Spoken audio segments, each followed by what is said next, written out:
택하여 부르셔서 우리가 지금 이 자리에 있게 된 줄 믿습니다. 왜 우리를 택하여 부르셨다고요? 우리를 세우시기 위해. 우리를 세우시는 이유는 뭐라고요? 교회를 세우시기 위해. 교회는 뭐죠? 예수 그리스도를 머리로 한 몸이니까, 주님의 몸이니까 우리에게 구원의 은혜를 베푸시고 혼자 두신 것이 아니라 어떻게? 몸인 교회로 부르셔서 지체가 되게 하시고, 지체들이 다 잘 세워져야 몸이 잘 세워지는 거니까 우리를 잘 세우시고, 그것을 통해 교회를 잘 세우시고자 하심입니다. 교회는 그럼 세워진 이후에 뭐 하나요?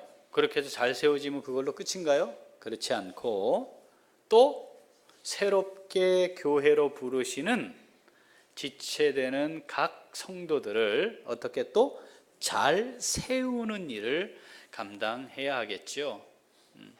하나님이 우리를 부르신 이유, 목적이 여기에 있고 우리 교회를 세우도록 하신 목적이 여기에 있습니다.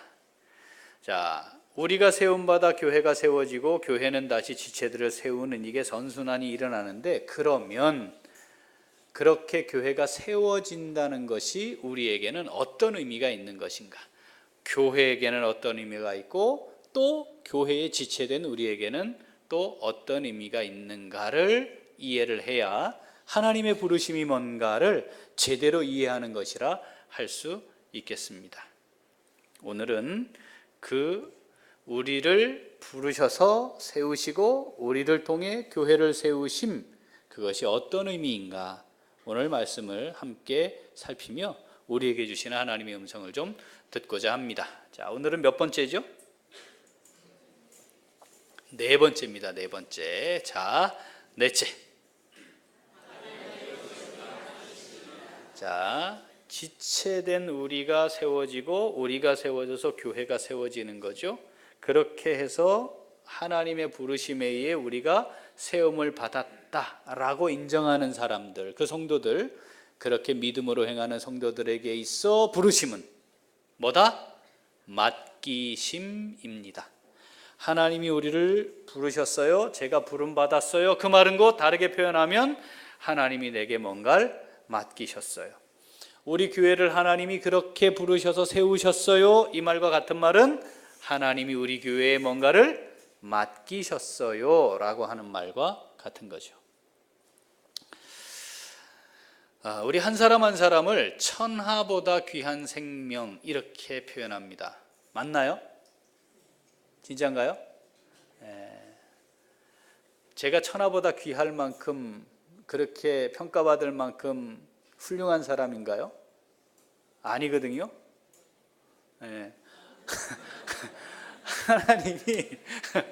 하나님이 우리를 향해 천하보다 귀하다 이렇게 표현하실 때, 우리가 정말 그렇게 천하보다 귀한 가치가 있어서, 능력이 있어서, 뭔가를 갖추어서, 그런 자격이 있어서 그렇게 표현하신 건가요? 아닙니다. 왜 천하보다 귀하다라고 표현하는가 하면, 하나님이 아들을 희생시켜서 구했기 때문에, 그래서 천하보다 귀한 존재가 된 겁니다.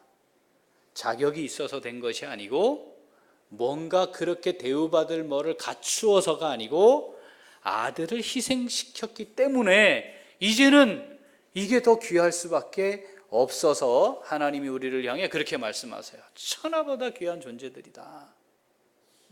내가 너를 위해 한 나라도 줄 수 있다. 내가 아들을 주었는데 너를 위해 주지 못할 게 뭐가 있니? 라고 말씀하시는 거죠. 자, 하나님께서 그렇게 천하보다 귀하게 여기는 하나님의 사람을 불러놓으셨어요.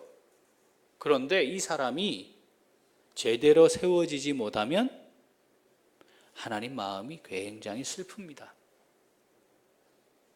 그렇지 않나요? 이 엄청난 값을 치르고 구해냈는데 그 이후의 삶이 별로 달라지질 않아요.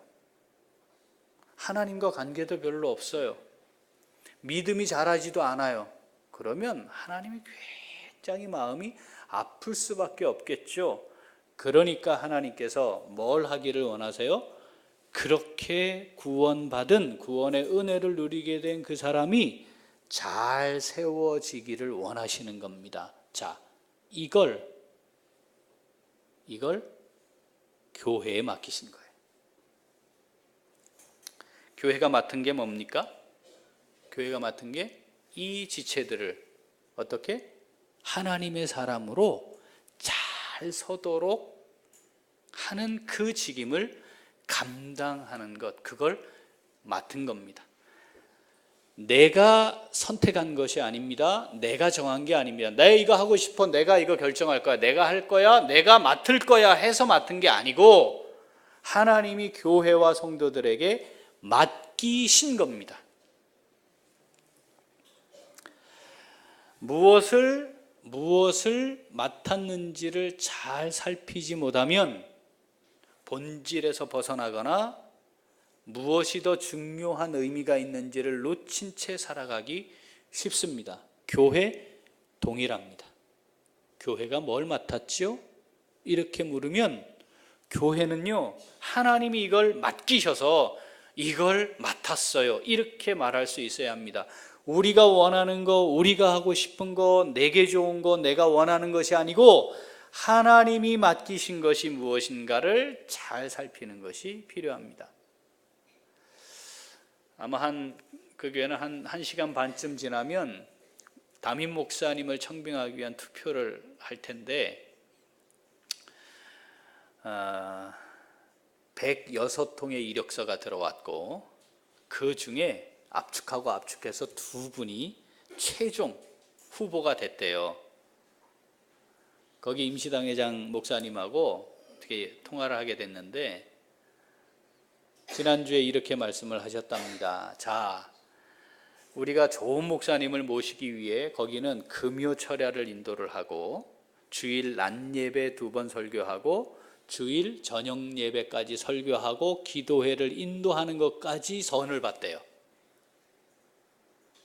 그러니까 설교 한 번 하면 그거는 뭐 워낙에 준비 잘해와서 한 번 쫙 하는 거 그건 의미 없다. 그러니까 철야 기도도 인도해보고 낮 예배도 해보고 오후 예배도 저녁 예배도 해보고 이걸 다 해봐야 우리가 판단할 수 있다 해서 그걸 다 거치고 오늘 투표를 하는 거예요. 자, 이제 다음 주에 여러분 한 주간 기도하시고 여러분 마음에 드는 목사님을 잘 선택하시기 바랍니다. 그랬더니 아멘 했대요.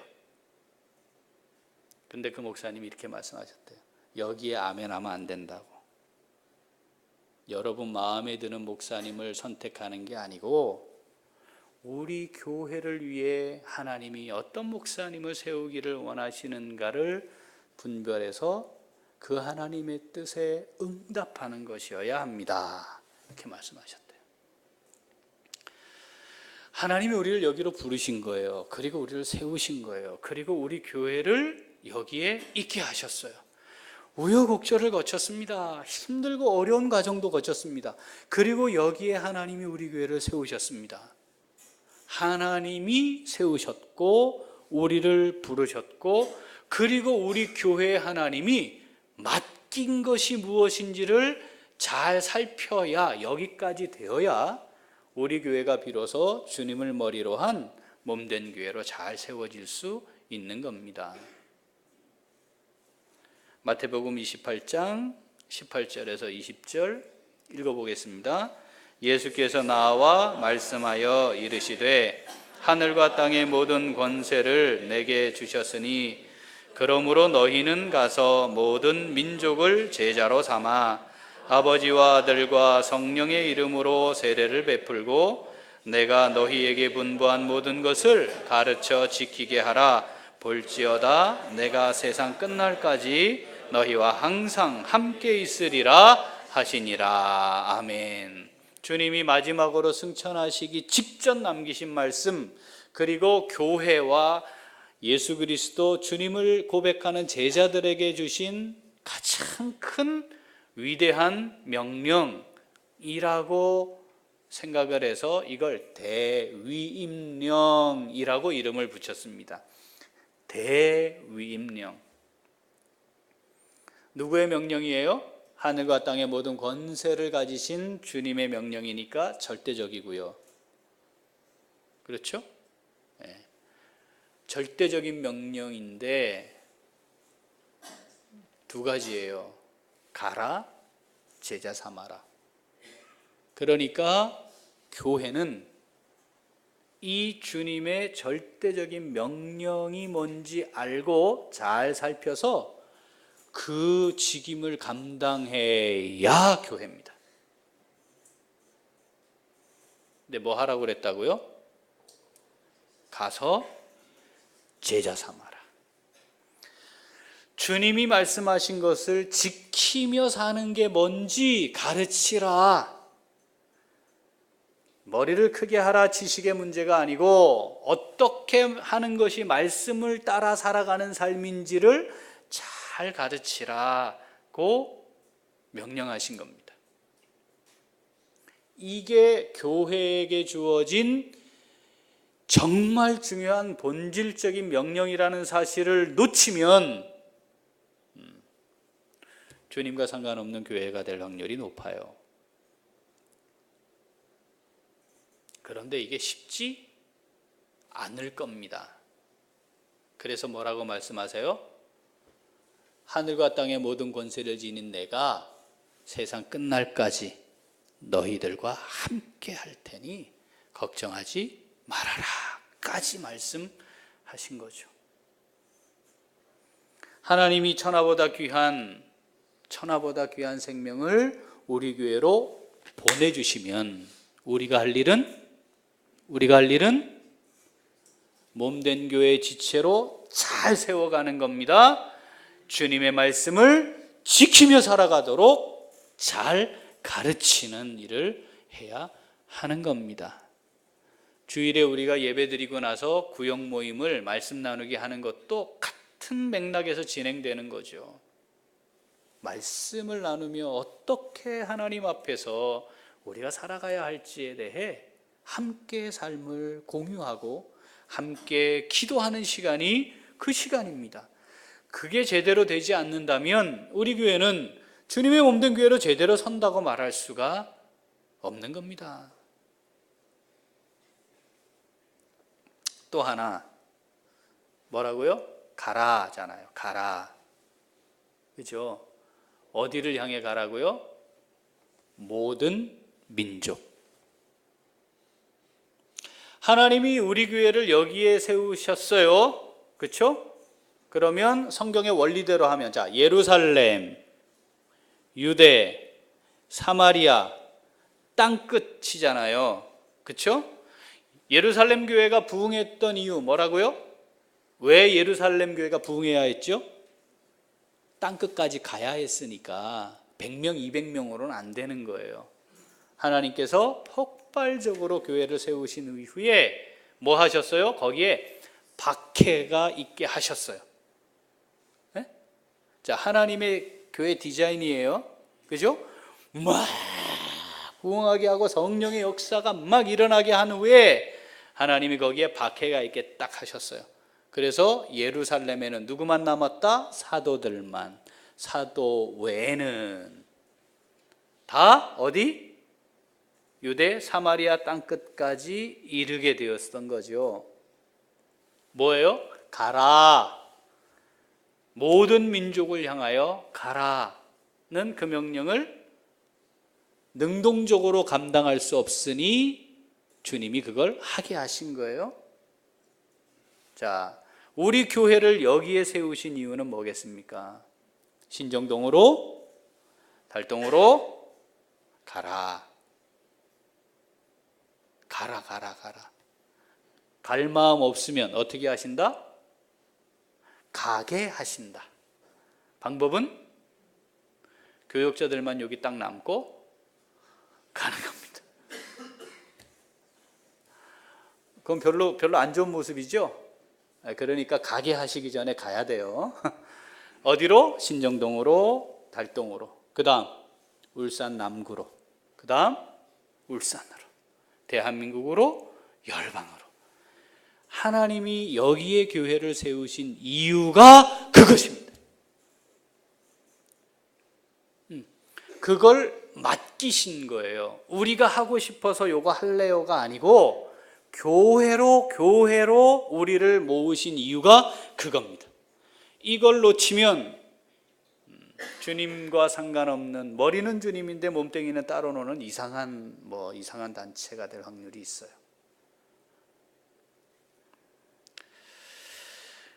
목사님, 지금 우리가 당장 코가 석자인데 뭘 자꾸 이렇게 뭘 밖으로 뭐 지역으로 선교, 그러면 우리 코부터 좀 이렇게 풀고 하시죠. 우리의 필요도 충족되지 못했는데 외부의 필요를 자꾸 생각을 하는 것, 목사님 좀 천천히 하시죠. 그럴 수 있어요. 저도 그게 좋은 사람입니다. 참고로. 저도 교회 좀 그럴듯한 건물에 목사님들 딱 모셔서 저도 어깨 힘 좀 딱 이렇게 주고, 갈수록 이렇게 목소리도 좀 두껍게 말이죠. 저렇게 해서 뭐 이러고 싶어요. 목양실 들어오면 적어도 목양실에 그럴듯한 소파도 좀 있고, 그래서 목사님들 다 오면 폼 딱 잡고 다도 뭐 이런 거 다 준비해 가지고 똥폼 잡으면서 차 한 잔 딱 하고 뭐 이렇게 가오잡고 싶은 생각이 제게 있습니다. 저가 그런 게 없는 사람이 아니에요. 목사님들 모임에 가면요, 그럴듯한 차에서 딱 내리고 싶은 마음이 제게 있다니까요. 그런데 그게 정말 중요한 가치가 아니기 때문에, 그게 하나님이 저를 이 땅에 보내서 목사로 살게 하고 한 사람의 성도로 살게 하는데 정말 중요한 가치가 아니기 때문에, 더 중요한 가치가 뭔지 알기 때문에 그걸 따라가는 것 뿐입니다.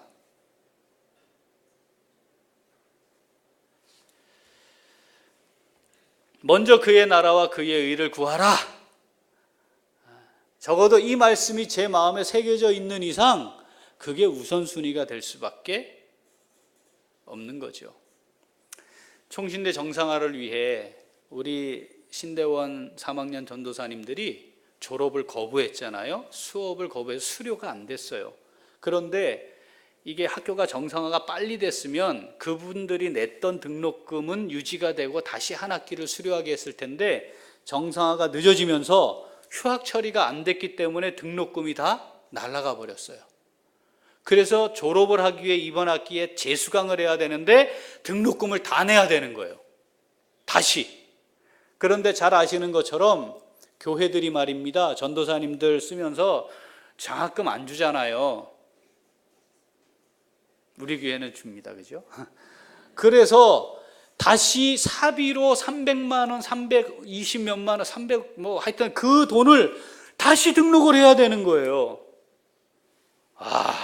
진짜 막 어떻게 할 수는 없고, 그래서 제가 뭐 총회에, 운영이사회에 죽기 살기로 이 고생한 아이들 위해서 뭔가를 해야 되지 않습니까 해서 막 하고 있는데, 갑자기 어느 교회가 1억 원을 장학금을 내놓은 거예요. 이야, 여기 제정신 아닌 제대로 된 교회가 있구나. 그래서 도대체 어느 교회래 하고 봤더니 사진 보여주세요. 교회 이름 보입니까? 보여요, 안 보여요? 교회 이름 뭐는 보여요? 감자탕. 그래서 저 교회가 감자탕 교회입니다. 저런 책이 나왔어요. 다시 앞에 그림. 저기 3층이 교회 이렇게 보이죠? 그죠? 창문에서는 3층, 저 한 층이 교회예요. 70평. 우리 교회 요 본당보다 작아요. 요게 지금 89평이거든요. 70평. 1992년에 개척했어요. 이 교회가 개척하면서 재정의 원칙을 하나 세웠대요. 그게 뭐냐면 100만 원만 남기고 다 쓴다. 다 내보낸다. 개척을 할 때야 100만 원이 안 채워졌을 거 아니에요. 그렇죠? 그러니까 다들 동의했어요. 그런데 그 뒤에 이제 성도들이 왔는데 우리 교회는 100만 원만 남기고는 다 내보내고 흘려보내는 교회입니다. 네, 그러세요. 이렇게 된 거죠. 네. 지금 저 교회가 1년 예산이 30억쯤 됩니다. 그 원칙을 지금도 지키고 있습니다. 저 건물에 800명까지 있었다 합니다. 그리고는 지금은 처소를 옮겼는데,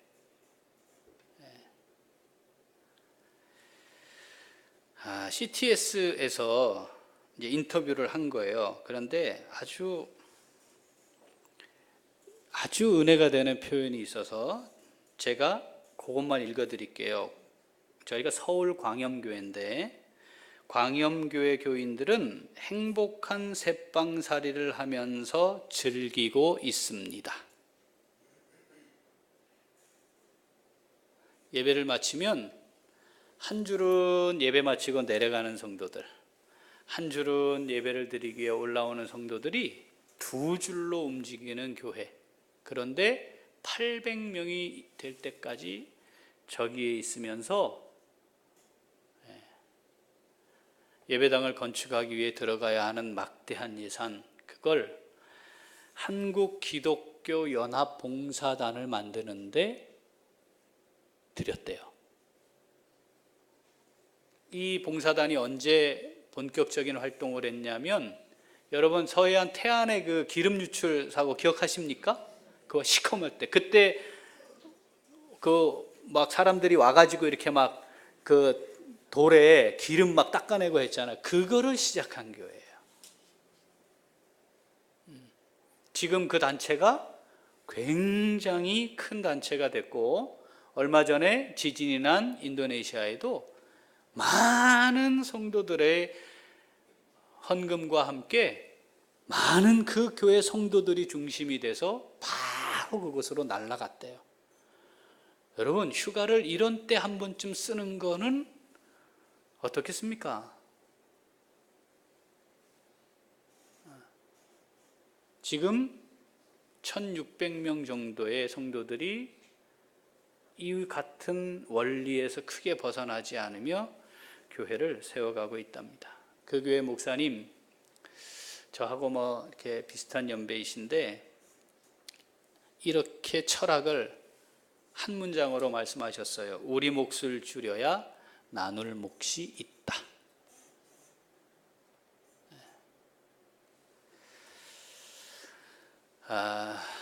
우리 교회가 충남 아산에 있는 교회를 세우려고 합니다. 어디죠? 교회 이름 뭐예요? 교회 이름 아산 성은교회. 도곡이도에 올라오는데 좀 기도 좀 하세요. 아산 성은교회. 이 땅의 교회, 이 지역의 교회뿐 아니라 이 땅에 있는 교회도 우리가 세워가야 하는 것이 하나님 우리에게 맡기신 일입니다. 그런데 믿음으로 이렇게 반응하기 전에 양심이 있는 성도들의 모임이 되기를 원하는 겁니다. 하나님 얘기하지 말고 교회를 위해 그 젊은 앞길이 창창한 젊은 목회자가 목회자의 생명이 끊어져서 갈 곳 없어 정말 안타깝게도 교인이 10명도 되지 않는 교회를 맡은 겁니다. 단 하나의 이유, 우리 교회 공동체를 지키기 위해 면직을 감수한 거죠. 생면부지에 누군지도 모르는 전도사들에게 장학금을 주는 교회도 있는데, 우리 교회 공동체를 위해 자신의 생애 전체에 영향을 미칠 결단을 하고 자신을 헌신한 귀한 우리 형제를, 그리고 개인이 아닌 그 교회를 세우고자 하는 마음을 갖는 게 양심적인 겁니다. 하나님까지 갈 것도 없어요. 이건 제가 개인적으로 제가 살고 있는 집이 교회 이름으로 등기된 집이었으면 이거 팔아서 나는 월세로 갈 테니까 그 교회 지원합시다, 이런 마음까지 있어요. 안타깝게도 사는 게 월세라서 우리 몫을 줄여야 나눌 몫이 있다. 너무 멋진 말이에요. 주는 자가 받는 자보다 복이 있다.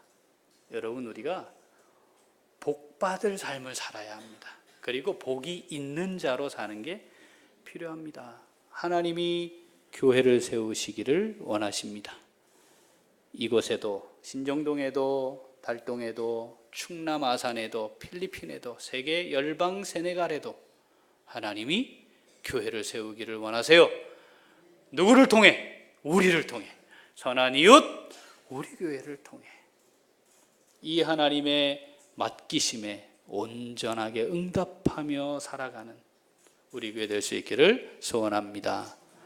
자, 앞에 모델이 있으니까 800명 될 때까지 두 줄로 오르락내리락 했다 하니까 우리는 1000명 정도로 할까요? 뭐가 있어야 돼, 목표가 있어야 될 거 아니에요. 그래야 그걸 향해 가지. 자, 교회와 관련된 부분은 저하고 좀 차이가 있지만 그런 마음으로 나눌 것이 많은, 그리고 하나님이 세우기를 원하시는 곳에 하나님의 이름으로 세움을 감당할 수 있는, 그걸 잘 맡은 교회로 우리 교회가 세워질 수 있기를 소원합니다. 자, 하나 더. 그럼 그런 교회로 나를 부르셨다는 것은 하나님이 내게 뭘 맡기셨다는 거 아닙니까? 맞죠? 하나님 맡기셨어요. 뭘 맡았나요, 우리는?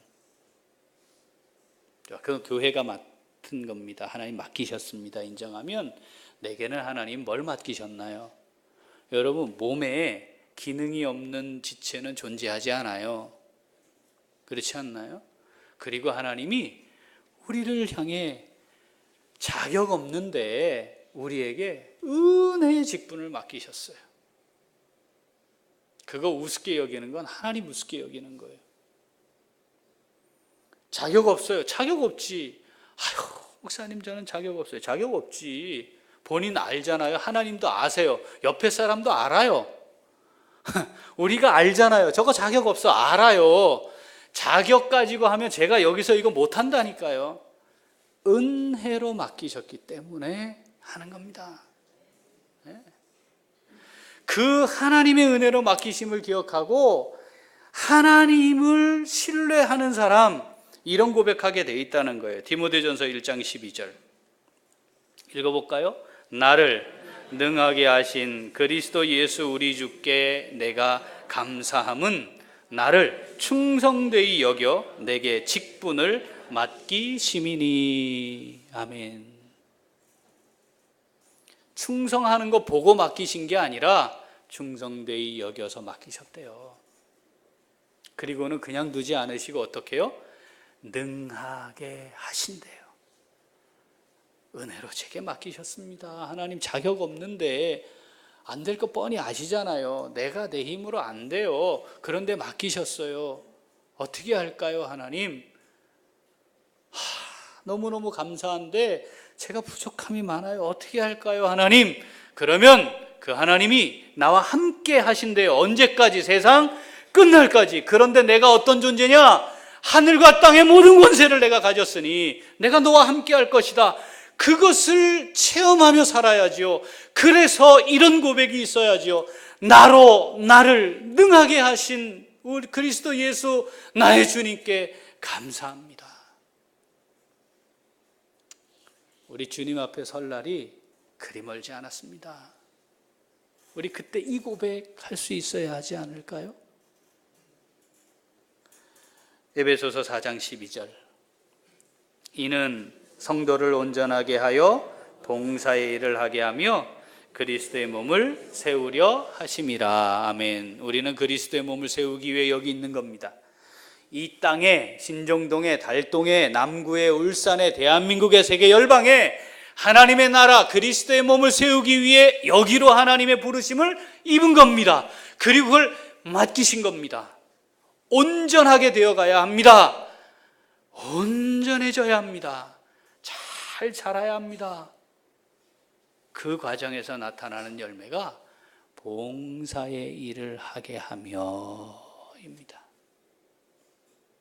하나님 내게 맡기셨으니 봉사하다가 주님 앞에 서게 하여 주옵소서. 하나님 내게 이것을 맡기셨으니 충성하게 하시고 주님 앞에 섰을 때 나를 능하게 하신 주님 감사합니다. 이 고백하고 주님 앞에 서게 하여 주옵소서. 이게 우리의 기도여야 합니다. 2018년 돌아보지 어떻습니까?